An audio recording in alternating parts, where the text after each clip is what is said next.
Kemudian ikhwan dan akhwat yang dirahmati Allah Subhanahu wa taala, seluruh nabi menyeru kepada tauhid. Wa laqad ba'atsna fi kulli ummatin rasulan an ibudullaha wajtanibu taghut. Sungguh kami mengutus pada setiap umat seorang rasul yang menyeru kepada kaumnya sembahlah Allah dan jauhilah kesyirikan, ya.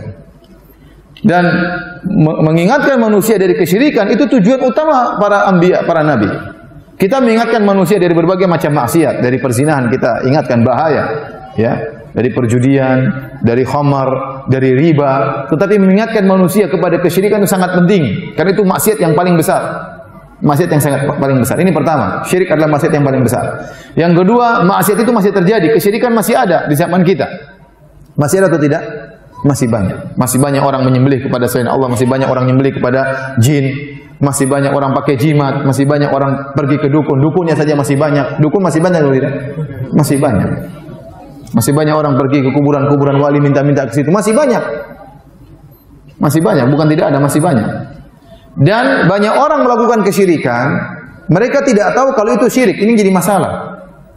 Kalau orang berzina mereka tahu itu dosa, mereka tahu itu zina. Kalau orang minum khamar mereka tahu itu dosa. Kalau orang makan riba mereka tahu itu dosa. Kalau orang mencuri dia tahu itu dosa. Tapi banyak orang melakukan kesyirikan dia tidak sadar itu kesyirikan. Maka semakin menekankan kita untuk mengingatkan itu adalah kesyirikan. Banyak orang ya pakai jimat dia menyangka ini bukan syirik, namanya ikhtiar, usaha. Padahal apa? Syirik. Banyak dukun namanya orang pintar. Hanya pergi ke orang pintar, ini orang pintar, dia tidak merasa berdosa sama sekali. Ya. Banyak orang memotong ayam, memotong kambing untuk bangun rumah, dikatakan tradisi masyarakat, dia tidak tahu itu syirik. Sehingga perlu diingatkan ini merupakan apa? Kesyirikan. Terkadang kita melarang orang pakai jimat, sementara yang jual jimat kiai kadang-kadang. Repot. Ya. Betapa banyak orang belajar ilmu kanuragan, ternyata itu dengan jin, kerjasama dengan apa? Dengan jin. Ya. Dengan jin, ya. Saya mau cerita, saya kemarin habis dakwah di suatu tempat, situ banyak orang-orang sakti. Bukan di sini. Saya pergi dakwah di sana, terkenal, saya tidak ingin sebut nama kota tersebut. Intinya saya dari sana, kemudian saya pulang diantar oleh salah seorang ustaz sunnah juga, semobil, dari berjam-jam kita berjalan bareng. Dia cerita, Ustaz, saya ini berasal dari keluarga sakti-sakti.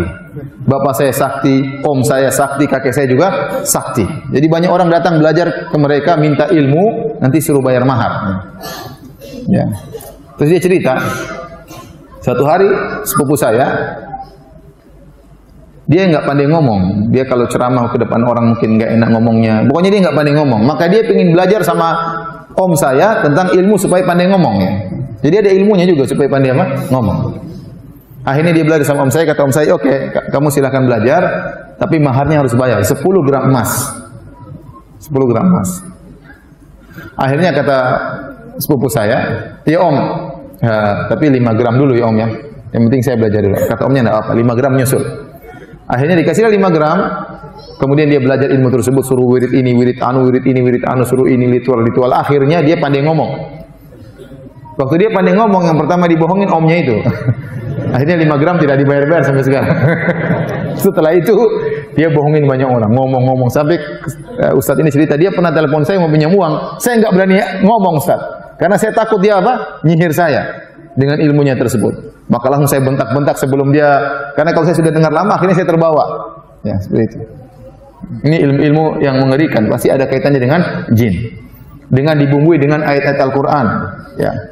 Betapa banyak orang wirid-wirid dengan ayat Al-Quran, ternyata disalahgunakan. Ya. Contoh, saya pernah meruqyah seorang ustaz. Ya. Alhamdulillah sekarang dia sudah berdakwah di mana-mana. Dia minta untuk diruqyah. Saya bilang, ada apa? Saya minta diruqyah. Saya baca Al-Quran, dia kepanasan.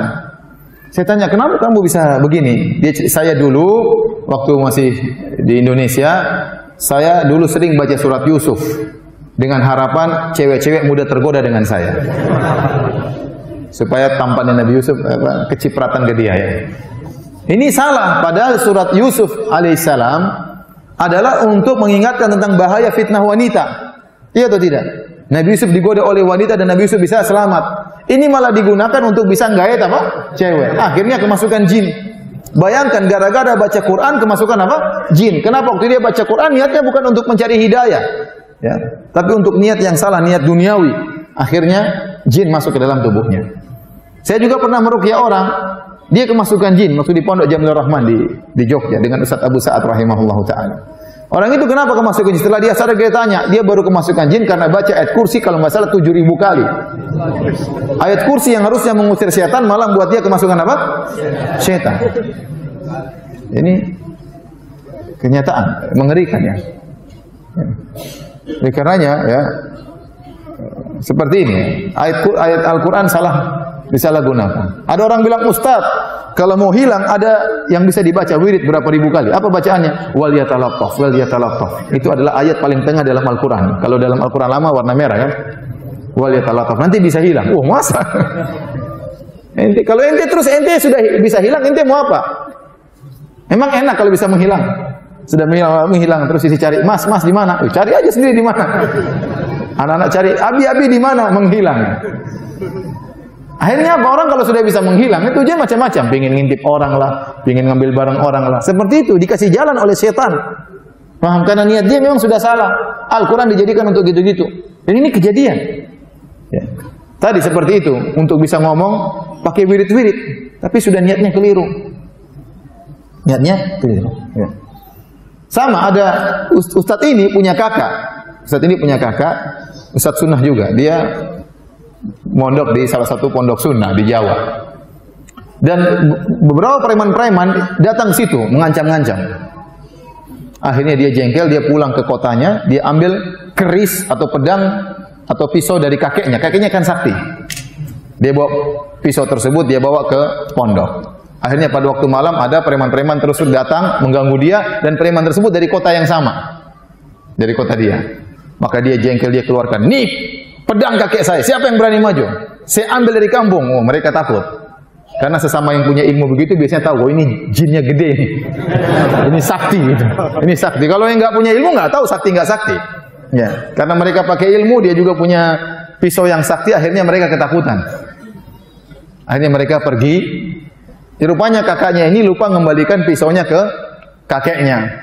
Setelah lama kakeknya mulai kesakitan di sana di kampung. Mulai bengkak-bengkak, mulai apa. Katanya, "Mana itu pisau saya?